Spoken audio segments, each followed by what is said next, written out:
বাঁচাও! বাঁচাও!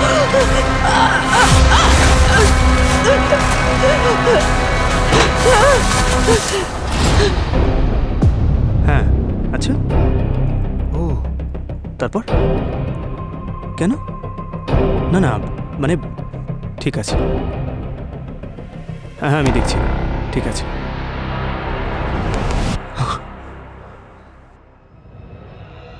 কার সঙ্গে কথা বলছো? হ্যাঁ, ফোনটাকে পেছনে লুকিয়ে রাখলে কেন তুমি? কি ব্যাপার? ফোনটা দেখাও।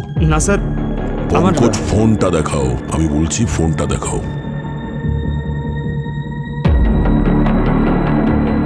নম্বর ডিলিট করে দিয়েছ? হ্যাঁ, কি ব্যাপারটা কি?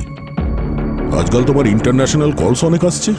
হ্যাঁ, ইন্টারন্যাশনাল কলস অনেক অ্যাটেন্ড করছো। কি ব্যাপার? মজা করছেন না স্যার? আমার মুখ দেখে কি মনে হচ্ছে যে আমি মজা করছি? হ্যাঁ, না স্যার, আসলে ওই স্ক্যাম কল ছিল স্যার। সবারই তো আসে, তাই আমারও। স্ক্যাম কল আমাদের সবার আসে, কিন্তু কেউ স্ক্যাম কলে 5 মিনিট ধরে কথা বলে না। সবাই নম্বরটা ব্লক করে দেয়। তোমার মতো না। স্যার, ও বারবার ফোন করছিল, তাই আমি একটু মজা করছিলাম, টাইম পাস করছিলাম স্যার। একজন সিআইডি অফিসারের কাছে এত সময় আছে? হ্যাঁ, কাউকে বললে বিশ্বাস করবে না সে। স্যার, আপনি আমাকে সন্দেহ করছেন? আরে স্যার, সিআইডিতে আজকাল হচ্ছেটা কি? আমরা একে অপরকে কেন সন্দেহ করছি স্যার?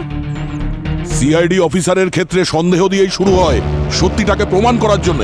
একটা কাজ করো, তুমি বলো সত্যিটা কি। হ্যাঁ, আমি তো বার করেই নেব, বুঝেছো? আরে স্যার, এসব কি করছেন আপনি? যতক্ষণ না পর্যন্ত এসিপি স্যারের কেসটা সলভ না হবে, ততক্ষণ পর্যন্ত এখানে প্রত্যেকে সন্দেহের আওতায় আছে। কেউ তো আছে আমাদের মধ্যে যে বেঈমান। হ্যাঁ,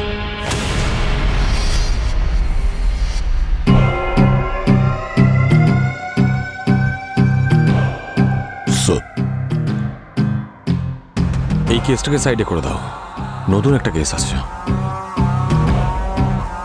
ইয়েস স্যার।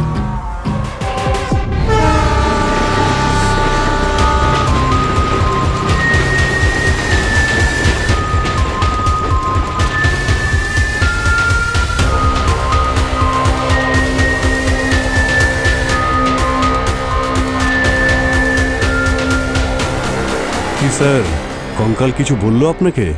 অভিজিৎ, এর চেস্ট বোন আর পেলভিক বোন, এই দুটোকে দেখে মনে হচ্ছে কঙ্কালটা মহিলার। কারণ পেলভিক বোন আর চেস্ট বোন মেল আর ফিমেলদের আলাদা আলাদা হয়। আর হ্যাঁ, এর মাথার ওপর একটা আঘাতের চিহ্ন আছে, গভীর আঘাতের চিহ্ন। আচ্ছা, এই আঘাতই ওর মৃত্যুর কারণ নয় তো? না, এটা এখন বলতে পারবো না যে এর আঘাতের কারণেই মৃত্যু হয়েছে, কিন্তু হতে পারে একে মারবার পর যখন পোঁতা হয়েছে তখন ওর মাথায় পাথর লেগেছে আর তার থেকে ক্ষত হয়েছে। এটা বলতে পারবো না যে এই আঘাতের যে চিহ্ন আছে তার কারণেই ওর মৃত্যু হয়েছে, সেটা ল্যাবে গেলেই বোঝা যাবে। স্যার, এই হলো রোড রিপেয়ারের কন্ট্রাক্ট পেপার স্যার। আর কন্ট্রাক্টরের নাম হলো সুকেশ। সব পারমিশন আছে স্যার ওর কাছে। স্যার, গতকালই কাজ শুরু করেছিল ইন্টারনেট কেবলের জন্য, আর ডিগিং শুরু করতেই এই স্কেলেটনটা পাওয়া গেছে। সচিন, এই কন্ট্রাক্টরের পুরো ডিটেলস বার করো। ডক্টর, কিছু জানতে পারা যাবে কতদিন ধরে পড়ে আছে এখানে? দয়া, সফট টিস্যুস আর কার্টিলেজ তো একদম শেষ হয়ে গেছে। আমার মনে হচ্ছে যে লাশটা পোঁতা হয়েছে 1 বছরের বেশি হয়ে গেছে। প্রায় 1 বছর ধরে এখানে পোতা আছে, কিন্তু কেউ জানতেও পারিনি। এর মধ্যে কোনো সিভিল কাজ হয়নি নাকি এখানে? স্যার, আমরা এখানকার লোকের সাথে কথা বললাম, জানতে পারলাম যে 1 বছর আগে ড্রেনের কাজকর্মের জন্য ঠিক এখানেই মাটি খোঁড়া হয়েছিল। কৃত্তিকা, তুমি খোঁজ নিয়ে দেখো তো যে রোডটা কবে থেকে শুরু হয়েছিল আর কতদিন পর্যন্ত খোলা ছিল। এক্স্যাক্ট ডেটটা খোঁজ নিও, হয়তো সেই সময়ই একে এখানে পোঁতা হয়েছিল। Okay sir. আর সচিন, মিসিং পার্সনদের রিপোর্ট চেক করে দেখো তো যে ওই সময় কতজন লোক নিখোঁজ হয়েছিল। হতে পারে এই ডেড বডি আমাদের চেনা কারো, তাতে আইডেন্টিফিকেশনের সুবিধে হবে। You are right sir. Doctor, আপনি বলতে পারবেন এর বয়স কত? আরে ভাই, দয়া, আগে একে ল্যাবে যেতে দাও, তারপর সব কিছু জানা যাবে। এর মৃত্যুর কারণ, এর বয়স, কেন মরেছে, কি ব্যাপার, সব কিছু জানা যাবে। আমাকে তো বাইরে বের করো ভাই। হ্যাঁ,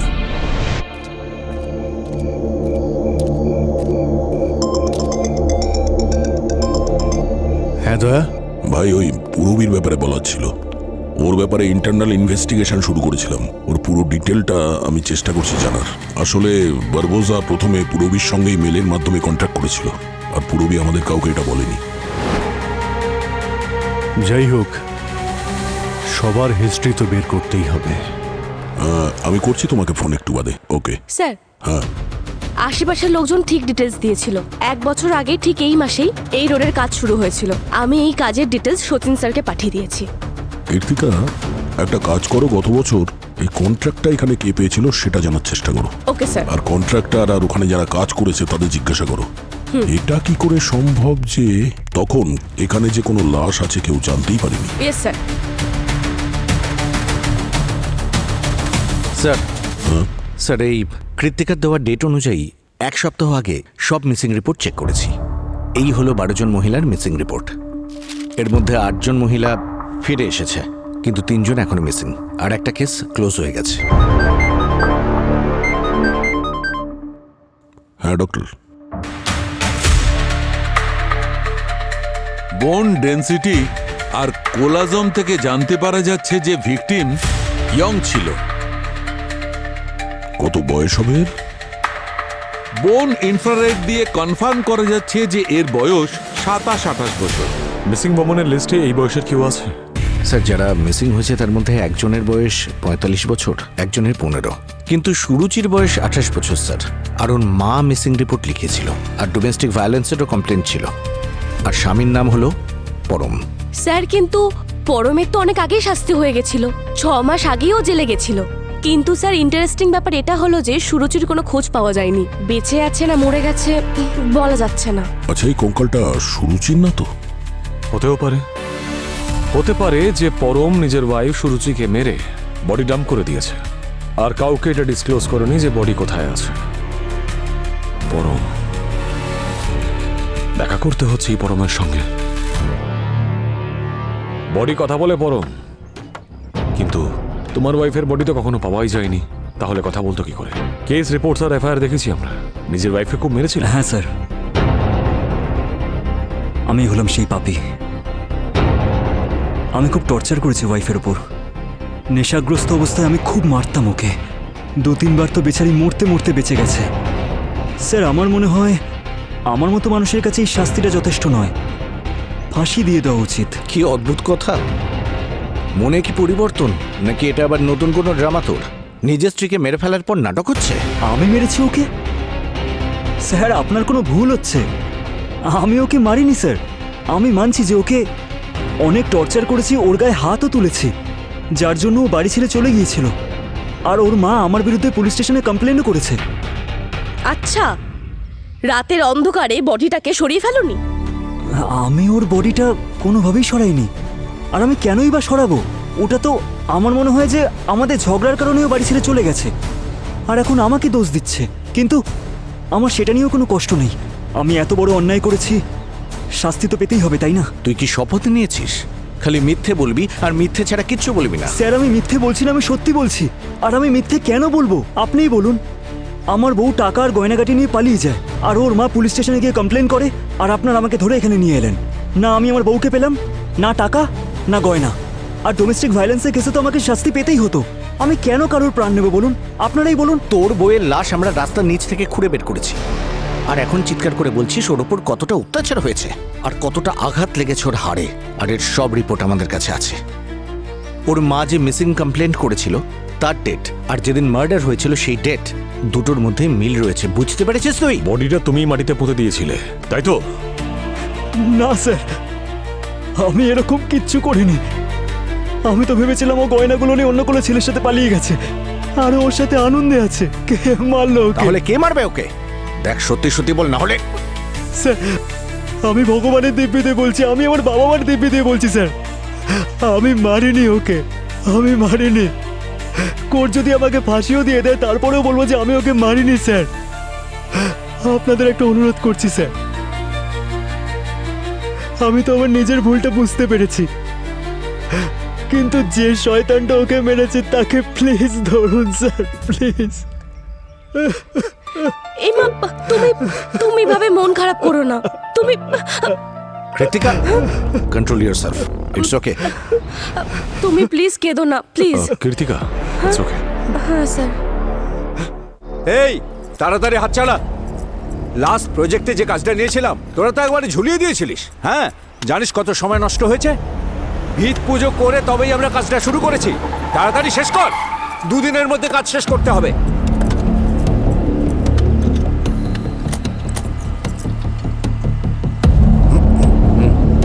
একে কোথাও দেখেছেন? কে? কোনো হিরোইন নাকি যে চিনে ফেলবো? একটা ফটো নিয়ে জিজ্ঞাসাবাদ করতে এসেছে। আরে কাজ করতে দাও না আমাদের। সময়ে কাজ শেষ করতে না পারলে পেনাল্টি দিতে হবে। তোমাকে তো এমনিতেই পেনাল্টি দিতে হবে যদি সিআইডি থেকে কিছু লুকিয়ে রাখো। সিআইডি? সিআইডি হোক, ইডি হোক, আর সিবিআই হোক, আমার সঙ্গে কি যোগাযোগের? গভর্নমেন্টের কাজ করছে, আমাদের পারমিশন নেওয়া আছে, আমার কি যোগাযোগ? হ্যাঁ এইসবে হ্যাঁ, যত ঘুষ নেবার ধান্দা। তোকে তুলেই না, সিআইডি ঘুষ নেয় না। বল যা জিজ্ঞেস করছে। এ বুড়ো, এ বিল্লু, বিটু, দেখ আমার সঙ্গে কি করছে। দেখুন, সিআইডির সাথে চ্যালেঞ্জ নিলে পরিণাম খুব খারাপ হবে। আরে আরে আরে, তোরা দাঁড়িয়ে আছিস কেন? আরে এরা তোদের টাকা দেয় না, আমি দিই তোদের। ধর ওদেরকে, ধর। গায়ে হাত দিয়ে সিআইডি কে চ্যালেঞ্জ করবে না।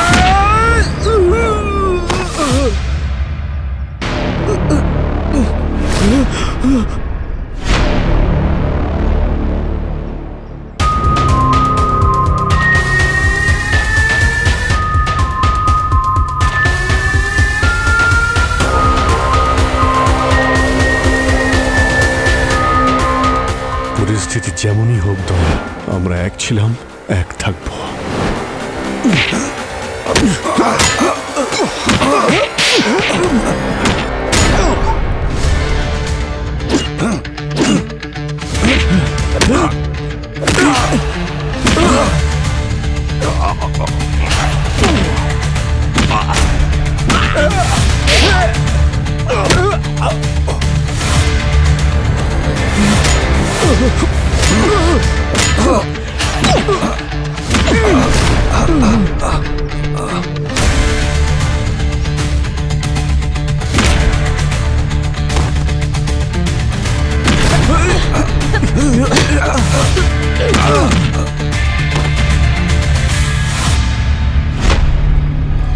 লাশ, লাশ।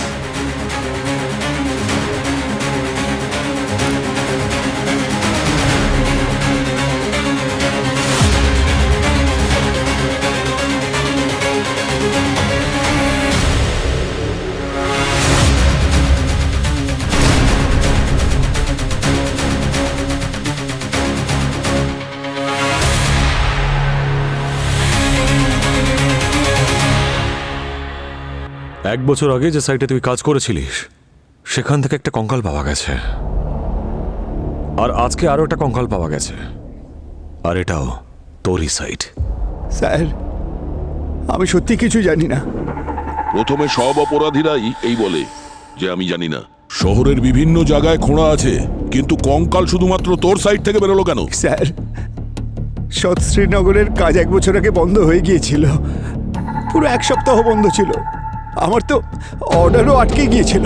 স্যার, ওই 7 দিন আমি ওই সাইটে যাইনি, আমার লোকজনও সাইটে যায়নি। আচ্ছা, আর আজ যে কঙ্কালটা পাওয়া গেল সেটার ব্যাপারে তুই কি বলবি?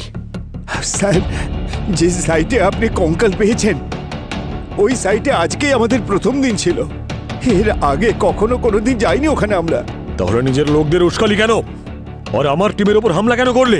স্যার, আসলে আমাদের ঠিকাদারদের মধ্যে কাজের জন্য ঝগড়াঝাটি হয়েই থাকে।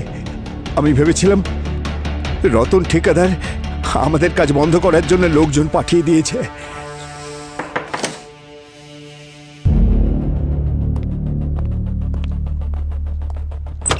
স্যার, জানতে পারলাম যে রতনের লোকেরা সাগরের সমস্ত কন্ট্রাক্ট বন্ধ করে কাজগুলো নিয়ে নিত, আর এই রতনের লোকেরা 4 মাস আগেই গান্ধীনগর রোডেই কাজ করেছে। যদি এর কথাটা মেনেই নি যে ও সত্যি কথা বলছে, তাহলে হতে পারে ওরাই এই লাশটাকে ওখানে পুঁতে দিয়েছে। হতে পারে, এই রতনের সব ইনফরমেশন চাই আমি। হ্যাঁ স্যার। আর গিয়ে জানো যে ওই সময় রতন বা অন্য কেউ ওখানে কি আদৌ কাজ করছিল। Sure sir. আর হ্যাঁ, ওই ফরেন্সিকে অন্য স্কেলেটনটার কি হলো, কোনো ইনফরমেশন?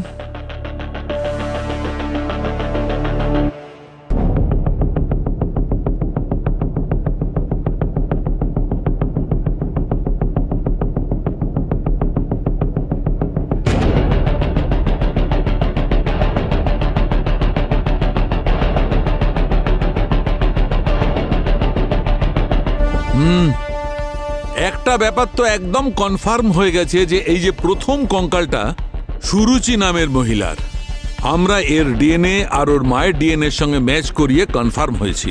আর এই দ্বিতীয়টা? হ্যাঁ, আর দ্বিতীয় কঙ্কালটা একজন পুরুষ মানুষের যার বয়স 30-31 বছর, আর এর মৃত্যু হয়েছে 4 মাস আগে। আমি বলছি কেন এরকম বললাম। এই দেখো, এখানে কিছু টিস্যুস দেখা যাচ্ছে, আর এই দেখো এখানে কার্টিলেজও রয়েছে। এই টিস্যুস আর কার্টিলেজের উপস্থিতি এই কথাটা প্রমাণ করছে যে এই লোকটির মৃত্যু 4 মাসের বেশি হয়নি।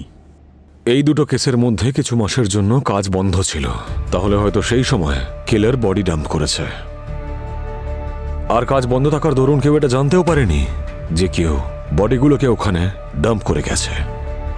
ডক্টর, আপনার মতে এই দুটো কেসের কি সিমিলারিটি আছে? একটা ভীষণ অদ্ভুত সিমিলারিটি রয়েছে। কি? এই দেখো, আমি বলছি,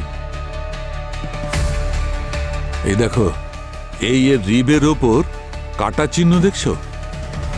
হ্যাঁ, ঠিক এই রকমই চিহ্ন এই দেখো এখানেও এর রিবের উপরেও আছে।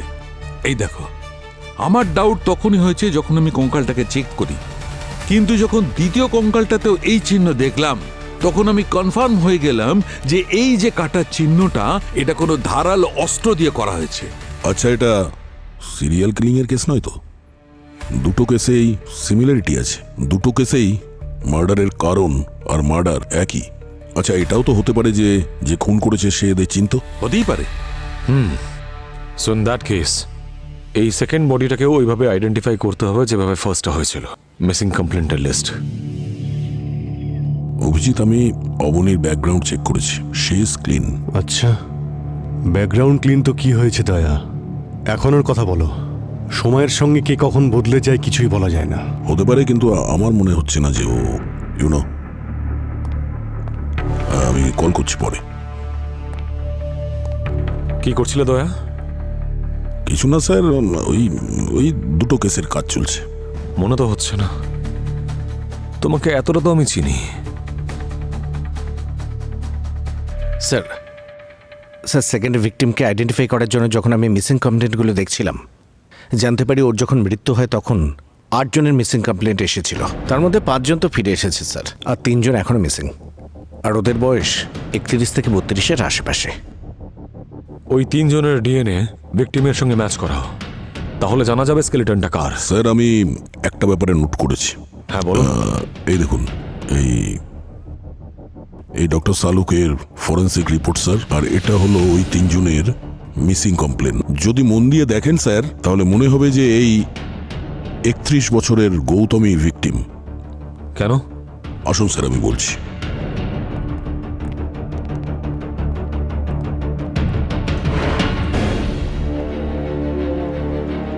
এই দেখুন স্যার, এটা হলো ডক্টর সালুকের রিপোর্ট। এতে স্কাল্পের সাইজ লেখা আছে, আর এটা হলো গৌতমের ফটো। কম্পেয়ার করুন স্যার, এই স্কাল্পটা দেখুন আর এই ভিকটিমের ফটোটা দেখুন। এই দুটো চোখের মধ্যে যে দূরত্ব আর এই যে ভেঙে যাওয়া থুতনি, একদম পারফেক্ট ম্যাচ হচ্ছে গৌতমের ছবির সাথে। আর স্যার, এই গৌতমের বিয়ে ঠিক হয়েছিল। বিয়ের আগে ও এটিএম থেকে টাকা তুলে গায়েব হয়ে যায়, আর তারপর থেকে ওকে কেউ দেখেনি। কিন্তু সিসিটিভি ফুটেজে পরিষ্কার দেখা গেছে ওকে শেষবার ওখানেই দেখা গেছে। আর পুলিশ বলছে যে টাকা নিয়ে ও পালিয়ে যায় এই কারণে, কারণ ওর ইচ্ছের বিরুদ্ধে বিয়ে দেওয়া হচ্ছিল। কিন্তু ফ্যামিলি এদিকে বলছে ওর সম্মতি নিয়েই বিয়ে হচ্ছিল। এই দুজন ভিকটিমের মধ্যে কোনো ক্লু? না স্যার, এমন কোনো ক্লু পাইনি যাতে করে মনে হয় যে ওরা একে অন্যকে চেনে। তাহলে গৌতম যে এটিএম এ গিয়েছিল ওই জায়গার এই সিসিটিভি ফুটেজটা দেখি। হতে পারে প্রথমে গৌতমের টাকা পয়সা লুট করে নেয়, তারপর মেরে দেয়। হতে পারে সুরুচির সঙ্গে এরকম কিছু হয়েছে। এই যে গৌতমের আঙুলে যে রিংটা আছে, মনে হচ্ছে যে এনগেজমেন্ট রিং। ওই স্কেলিটনের ওপরে আমরা কোনো রিং পাইনি স্যার। এটা চুরিরই কেস মনে হচ্ছে। Maybe you're right, quite a possibility. Sir sir আমি দুজন কন্ট্রাক্টরের রেকর্ড চেক করেছি, সাথে শ্রমিকদেরও। কোনো ক্রিমিনাল রেকর্ড পাইনি। ওদের রিলেটেড ফ্যামিলি ফ্রেন্ডসদের কারোর উপরেই সন্দেহ হচ্ছে না। স্যার মার্ডারের যা প্যাটার্ন তাতে মনে হচ্ছে না যে কন্ট্রাক্টর আর লেবাররা জড়িত আছে। আরও একটা কথা স্যার, যে দুটো স্কেলিটন আমরা পেয়েছি, একটা এখানে শাস্ত্রীনগরে আর একটা এই গান্ধীনগরে। তাহলে এই দুটো লোকেশনের আশেপাশে যে সেলফোন টাওয়ার আছে ওখান থেকে যদি কল ডিটেলস চেক করি। রাইট, এই দুটো লোকেশনের কাছাকাছি সেলফোন টাওয়ার তো নিশ্চয়ই আছে। আর বডিগুলো কোন দিন ডাম্প করা হয়েছিল তার টেন্টেটিভ ডেটও আছে আমাদের কাছে। তাহলে সেই সময়ে করা প্রত্যেকটা ফোন কলের ডেটা কালেক্ট করতে হবে। আর সব সাসপেক্টস, সাগর, পরম, লেবার্স আর ওই ভিকটিমদেরও ফোন নম্বর আছে আমাদের কাছে। তাহলে দেখা যাক যে এদের মধ্যে কারোর নাম্বার ওই বডির লোকেশনে পাওয়া যায় নাকি না।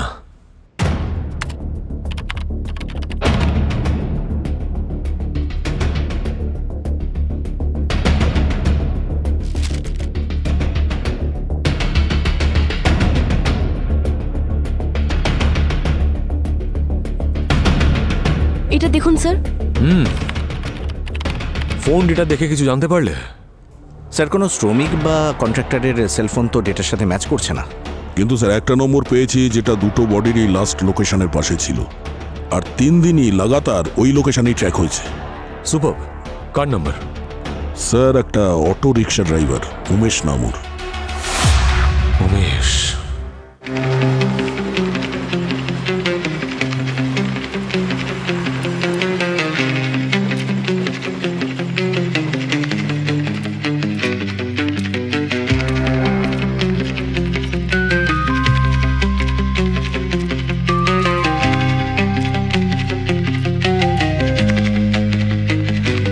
বাইরে আসুন। আপনারা কারা? এক মিনিট ম্যাডাম, এইদিকে আসুন। উমেশকে আপনি চেনেন? কিন্তু আপনারা কারা? আপনি এটা বলুন যে আপনার সঙ্গে উমেশের কি সম্পর্ক? আমি ওনার স্ত্রী হই। কিন্তু কি হয়েছে? দেখুন, প্রশ্ন আপনি নয় আমরা করব। আমরা সিআইডি অফিসার। সিআইডি? কি হয়েছে বলবেন তো? এই আংটিটা কোথায় পেয়েছেন আপনি? উনিই নিয়ে এসেছিলেন স্যার। বলেছিলেন নকল, 200 টাকার। মিথ্যে কথা বলেছে ও আপনাকে। এটা নকল নয়, আসল। আর যার আঙুল থেকে এই আংটিটা বার করেছে উমেশ, তার লাশ পেয়েছি আমরা। এবার বলো উমেশ কোথায়? স্যার উনি তো কাজে গেছেন। এই ব্যাপারে স্যার আমি কিছু বলতে পারবো না।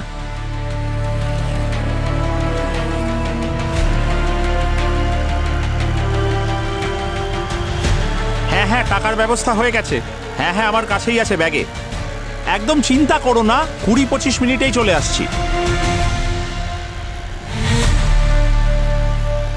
আরে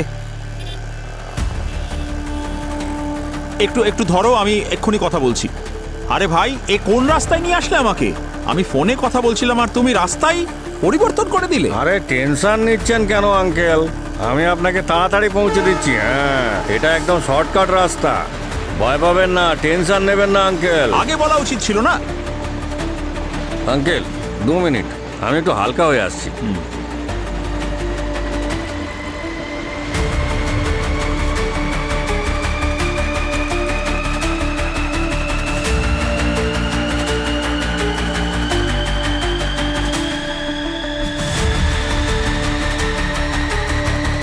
আরে অটোওয়ালা ভাই,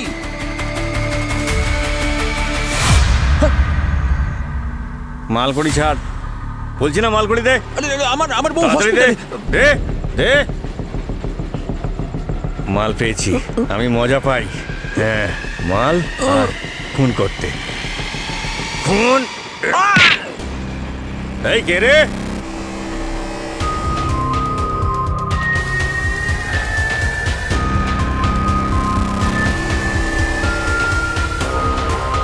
তোর বাবা। তোমরা সিআইডি লোকরা কটা লাশ পেয়েছো? 2টো? ব্যাস, আমি 2জনকে নয় 4জনকে ওপরে পাঠিয়েছি। ওদের সাথে কি শত্রুতা ছিল? কোনো শত্রুতা নেই, কারুর সঙ্গে কারুর কোনো সম্পর্ক নেই। ব্যাস আমার শুধু মাল দরকার ছিল। কিন্তু স্যার, যখন আমি প্রথমবার খুন করলাম না, তখন আমার দারুণ মজা হলো।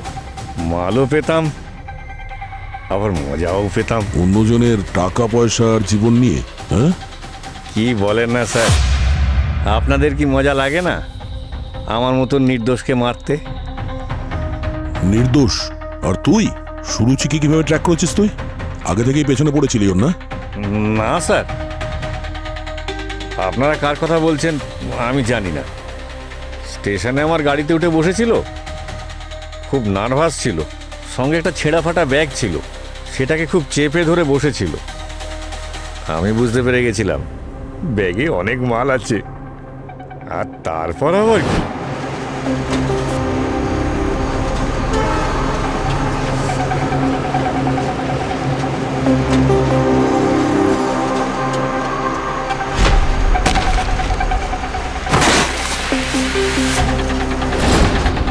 আর গৌতম? ও আমার অটোতে বসে টাকা গুনছিল। তারপর আর কি স্যার, আমি... আর বাকি দুজনকে কোথায় পুঁতেছিস? কি যে বলেন স্যার, শহরে জায়গা কম আছে নাকি? কত জায়গায় গর্ত খোঁড়া রয়েছে, ব্যাস শুধু সেখানে নিয়ে পুঁতে দাও। আমার ঠিক মনে নেই স্যার, আমি ভুলে গেছি কোথায় পুঁতে দিয়েছি, কিন্তু খুব মজা লাগতো sir.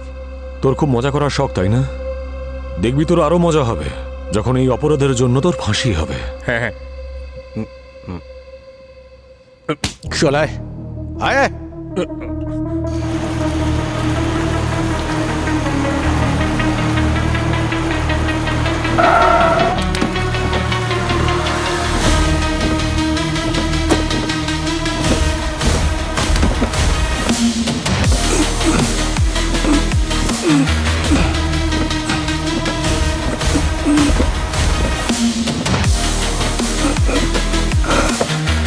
This case is solved.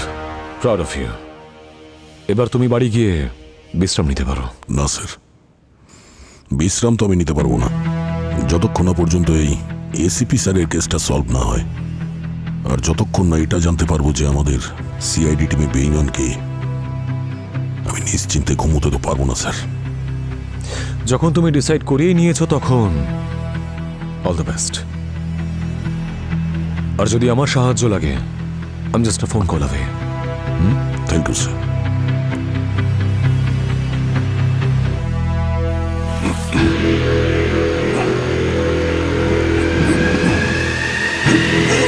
Johnny! Johnny! Johnny! Johnny, come! Johnny! Johnny!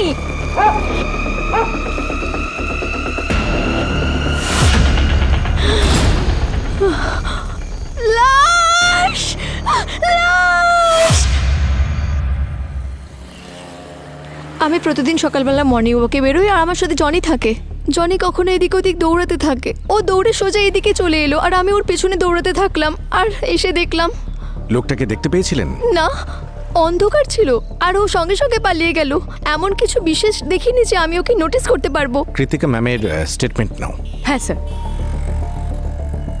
আপনি কখন দেখেছিলেন ওনাকে? ডক্টর সালনকে সেম মোড অফ অপারেন্ডি মনে হচ্ছে, কিন্তু এবারে শরীর থেকে মাথাটা উধাও। না, সেরকম মনে হলেও দেখতে একরকম, কিন্তু আসলে তা নয়, একটু আলাদা। উমেশের আগের 4টে কেসে কিন্তু এরকম হয়নি। এখানে মাথাটা শরীরের থেকে আলাদা। উমেশের উদ্দেশ্য শুধু টাকা কামানো, এটা অন্য কোনো ব্যাপার। বডির টেম্পারেচার আর রাইগার মর্টিস বলছে যে একে খুন করা হয়েছে 5-6 ঘন্টার বেশি আগে নয়। স্যার, আমি ওই মহিলাকে জিজ্ঞেস করলাম যিনি আমাদেরকে জানিয়েছিলেন, আর আশেপাশের লোকজনকেও জিজ্ঞেস করলাম, ওরা কিছুই বলতে পারলো না। আর আশেপাশে তো কোনো সিসিটিভি ক্যামেরা আছে বলে মনে হচ্ছে না। সচিন, উমেশ তো আমাদের কাস্টাডিতে আছে। ও তো একবারও বলেনি যে এই ক্রাইমে ওকে হেল্প করার জন্য ওর কোনো পার্টনার বা অন্য কেউ আছে। কিন্তু স্যার, এটাও তো হতে পারে যে উমেশ আমাদের কাছে কিছু লুকিয়ে গেছে। আর এমনিতেও এই কেসটা বেশ জটিল ছিল। হতে পারে উমেশের এই প্যাটার্নটাকে খুনি নকল করেছে, ভেবেছে মাটিতে লাশ পুঁতে দেবে আর পুরো সন্দেহ উমেশের ওপরে পড়বে আর আমি বেঁচে পালিয়ে যাব। হতে পারে। সালকা স্যার, শুধু ধর থাকার জন্য ভিকটিমকে চেনা একটু মুশকিল হবে, তাই না? কিচ্ছু মুশকিল হবে না। সচিন, আমাকে তুমি চেনো না? ডেড বডি আমার সঙ্গে কথা বলে। এর কলার বোন দেখো, এর কলার বোন দেখে পরিষ্কার বোঝা যাচ্ছে। আমি জোর দিয়ে বলতে পারি যে এই মেয়েটির বয়স 25 থেকে 30 বছর। ব্যাস, এখন আমি একে ফরেন্সিক ল্যাবে নিয়ে যাচ্ছি, চেক করব, ওখানে গিয়ে দেখা করবে, সেখানেই বলবো। ওকে। বস, ভিকটিমের মৃত্যু শ্বাসরোধের কারণে হয়েছে, অ্যাসফিক্সিয়েশনের জন্য। আমার মনে হচ্ছে কেউ একে প্রথমে গলা টিপে খুন করেছে আর তারপর মাথাটা শরীর থেকে আলাদা করেছে। ভিকটিমের ব্যাপারে আর কিছু জানা গেল যার থেকে আমরা ওর ব্যাপারে জানতে পারি? ইয়েস স্যার, বডি স্ক্যান করে জানা গেছে যে ভিকটিম একজন ক্যান্সার পেশেন্ট ছিল, আর সেটাও ভীষণ rare kind of spine cancer. ওর কেমোথেরাপিও চলছিল। এই দেখুন স্যার, ওর চেস্ট এক্সরে করে জানতে পারা গেছে যে এখানে পোর্ট লাগানো ছিল, যার মাধ্যমে ড্রাগ দেওয়া হতো, আর ওর ব্লাড আর টিস্যুতে কেমো ড্রাগের ট্রেসও পাওয়া গেছে। আঘাত লেগেছে, তার মানে সার্জারি তো হয়েছে। আর এটা যখন রেয়ার ধরনের ক্যান্সার, তার মানে এমন কোনো হসপিটালে ট্রিটমেন্ট চলছিল যেখানে সব স্পেশালিস্টরা থাকবে। রাইট। ওখান থেকে আমরা এর আইডেন্টিটি জানতে পারি, জানা যেতে পারে যে কে। কীর্তিকা, তুমি স্পাইন ক্যান্সার স্পেশালিস্টের সঙ্গে যোগাযোগ করো। Sure sir. আর একটা কথা, গার্গী,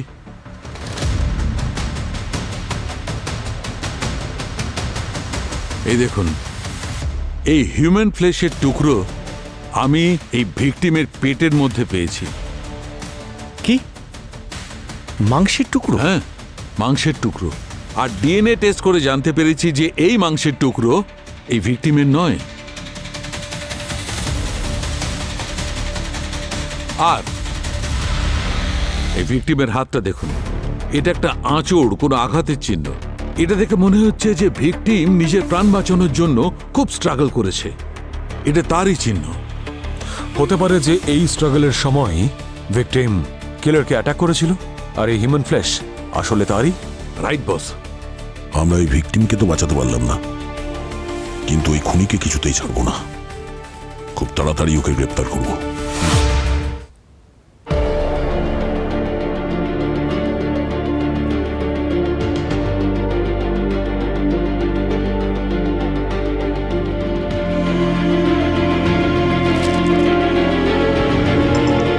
হ্যালো স্যার, ভিকটিমকে আইডেন্টিফাই করা হয়ে গেছে। হ্যাঁ স্যার, আমি সার্জন অনকোলজিস্টের সাথে কথা বলে নিয়েছি। স্যার, ভিকটিমের নাম হচ্ছে গীতা, এজ 29। আমি সব ডিটেলস ফরওয়ার্ড করে দিচ্ছি। স্যার, ভিকটিম খুব ভালো জায়গাতেই কাজ করতো, আর ওর ফ্যামিলি দিল্লিতে থাকে। আমি ওর ফ্যামিলি, ফ্রেন্ডস আর কলিগের সাথে কথা বলেছি। কিন্তু স্যার, অদ্ভুত ব্যাপার হচ্ছে যে ওর ফ্যামিলি রোগের ব্যাপারে কিছুই জানে না। হসপিটালের লোকজন বললো কোনোদিন কেউ দেখা করতে আসেনি। এই যে স্যার, এটাই। অদ্ভুত ব্যাপার তো বটেই। এত বড় একটা অসুখ হওয়া সত্ত্বেও ও কাউকে কিছু বললো না কেন? দেখা যাক।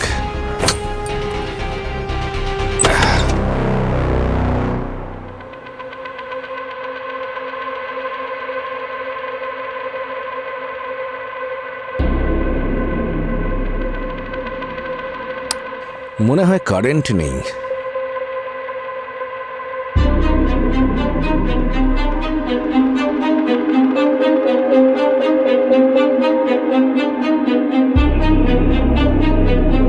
এই জায়গাটা দেখে তো মনে হচ্ছে না এখানে কোনো স্ট্রাগল হয়েছে বা হাতাহাতি হয়েছে। সবকিছু নর্মাল লাগছে। হ্যাঁ স্যার। কিন্তু তাও জায়গাটা ভালো করে খুঁজে দেখতে হবে। দেখো, হয়তো এমন কোনো ক্লু পাওয়া যেতে পারে, কোনো হাতিয়ার, কোনো ডকুমেন্টস, যা হোক, যেটা আমাদের খুনি পর্যন্ত পৌঁছে দেবে। হ্যাঁ স্যার।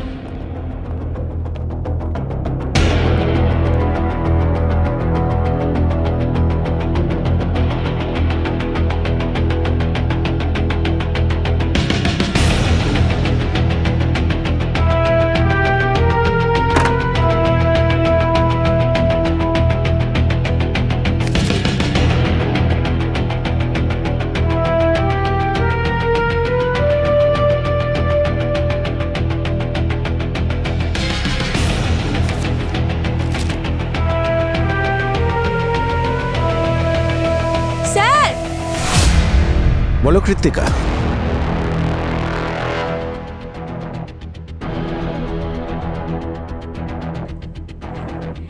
এই দেখুন স্যার, গীতার ডায়েরি।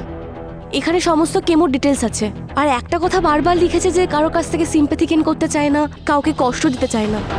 আর এই দেখো সব মেডিকেল বিলস আর সার্জারি 7 লাখের বিল। কেমোর 1.8 আর রেডিয়েশনের এস্টিমেট করেছে 5 লাখ। সার্ভিস করে এসব ম্যানেজ করতো কি করে ও? স্যার সিএ যখন ইন্স্যুরেন্স তো হবেই। না, এই দেখো কোম্পানি ওর ইন্স্যুরেন্স রিজেক্ট করে দিয়েছিল, ইন্স্যুরেন্স পাইনিও। স্যার এটা কি হতে পারে যে গীতা কোনো খারাপ মানুষের কাছ থেকে টাকা নিয়ে ফেলেছে আর সেই তাকে খুন করে ফেলেছে? অবশ্যই হতে পারে। একটা কাজ করি বরং, হ্যাঁ স্যার। ওর অ্যাকাউন্টস ডিটেলস বের করো আর পাশাপাশি কল ডিটেলসও চেক করো, দেখো সন্দেহজনক কিছু পাওয়া যায় কিনা। অভিজিৎ, অবনীর ব্যাপারে তো এটা জানতামই না যে ওর মোবাইল নাম্বার অনেকবার চেঞ্জ করেছে। আচ্ছা, আর কতজন সন্দেহের তালিকায় থাকবে? আমি কল করছি তোমাকে। কি হয়েছে স্যার, সব ঠিক আছে তো? হ্যাঁ ঠিক আছে। কি জানতে পেরেছো গীতার ব্যাপারে? স্যার গীতার ফাইন্যান্সিয়াল রিপোর্ট চেক করেছি আমরা। ওর মাথার ওপর অনেক ধার ছিল, কিন্তু সন্দেহ করার মতো নয়। বন্ধু থেকে, কালিগের থেকে, সবার থেকে টাকা নিয়েছিল। আর স্যার কল ডিটেলস চেক করেছি, যেদিন ও মারা যায় এই একটা নাম্বারে 8 বার ফোন করেছিল, কিন্তু উনি ফোন ধরেননি। নাম্বারটা কার? ওর বস স্যার, হরিশ। হরিশ? বলুন তো কাল রাত আপনি কোথায় ছিলেন? আমি বাড়িতেই ছিলাম, একাই ছিলাম, একটা ভিডিও কনফারেন্সে কথা বলছিলাম।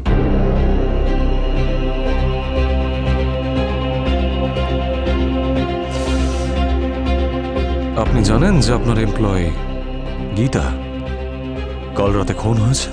হোয়াট? ওর বডি এই অবস্থায় পাওয়া গেছে। My god, sad, very sad. Gita খুব ট্যালেন্টেড ছিল, ভেরি ট্যালেন্টেড। ও প্রথমবারই সি ক্লিয়ার করেছিল, আর যবে থেকে ও আমার ফার্ম জয়েন করেছিল আমি ওকে গাইড করতাম, আর আমি ওকে নিয়ে গর্বিত ছিলাম। ওর সামনে একটা ব্রাইট ফিউচার ছিল। কে করেছে সব? এখনো তো জানা যায়নি কে করেছে, কিন্তু এটুকু জানা গেছে যে ওর মৃত্যুর আগে ও 8 বার একটা নাম্বারে কল করেছিল, সেটা আপনার। আমি জানি, আমি একটা ডিফিকাল্ট সিচুয়েশন ছিলাম স্যার, খুব ডিফিকাল্ট। এমনিতে গীতা আমার অ্যাসিস্ট্যান্ট ছিল, কিন্তু ও আমাকে ভালোবেসে ফেলেছিল, আর ওর এই ভালোবাসা অবসেশনে পরিণত হয়েছিল। আপনারা বুঝতেই পারছেন, একটা প্রফেশনাল রিলেশনশিপে বাউন্ডারিও থাকে। আমি আমার ওয়াইফকে চিট করতে পারবো না, আর এই জন্যই আমি গীতার আনঅফিসিয়াল কলগুলো ধরছিলাম না। That's it. স্যার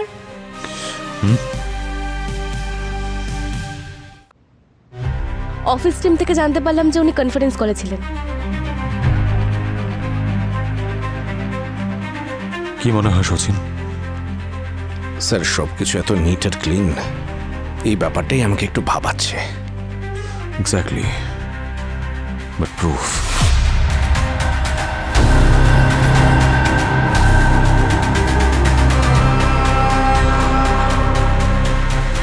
এক মিনিট,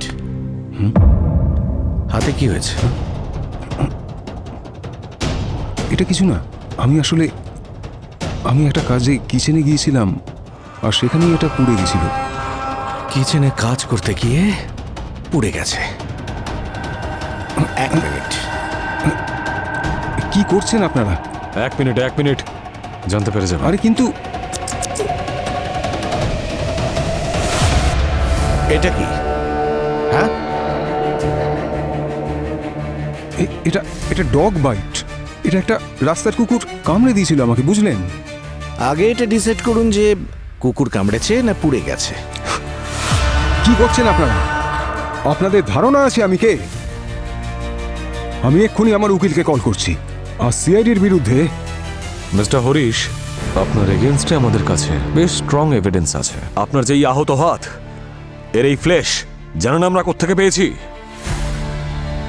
গীতার পেট থেকে, আর তার ডিএনএ ম্যাচ করাবো আমরা। এর থেকেও স্ট্রং প্রমাণ চাই আপনার? তার থেকে ভালো হবে সবকিছু পরিষ্কার খুলে বলুন। আমি বললাম না আমি কিচ্ছু করিনি, আপনারা বুঝতে পারছেন না কেন?